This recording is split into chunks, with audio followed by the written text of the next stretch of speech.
Right. Scoot over here. Have a seat.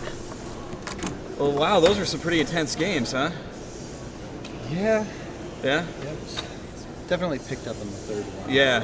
How did you feel going into that? Like in the first game, it looked like you had some great blink micro. We were really impressed with the control that you had, the aggressive and defensive blinking, just really moving around Entity's army.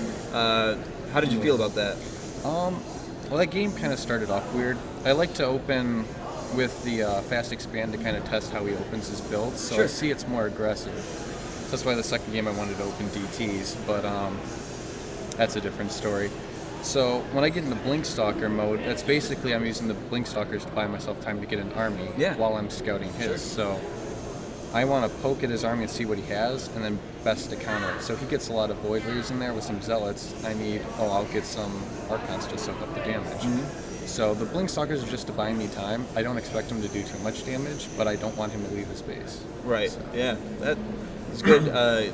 Great game one. In game two, you kind of got overwhelmed a little bit by Stalkers when you were trying to do some DTs. Yeah. And I worked with my gas timing on that was off. I put 2 workers in each gas, so I couldn't afford both the Sentry and the early Dark Shrine. Mm-hmm. And normally I would get the 2 Zealots and the Sentry, but that game I went for the Stalker first, thinking, if I cut his probe out in time, I can get him. Yeah. And then he came in and I realized my Warp Gate tech was late and I couldn't warp him in time, so that was a bummer on that game. Yeah.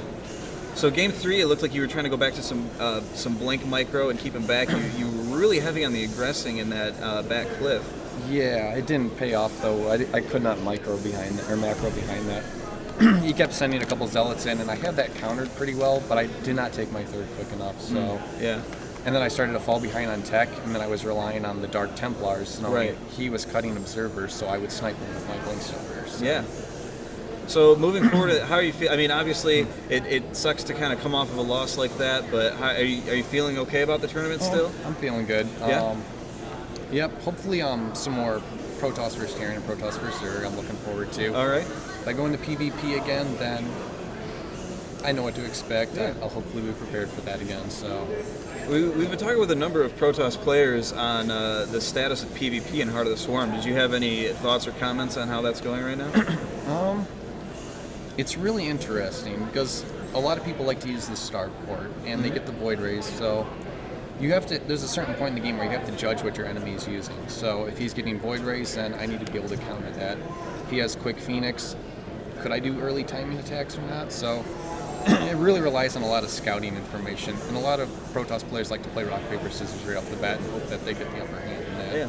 So, yeah. Other than that, I like the way Heart of the Swarm's going. I think that they have a lot of good units in there, and it's really balancing everything out. What the races needed, they got. So. Yeah. Well, that's great. Well, we wish you luck in the future of the tournament. I hope that you go far, and maybe we'll get a chance to cast you again. That'd be great. Thanks for joining us. Thank you. Good luck.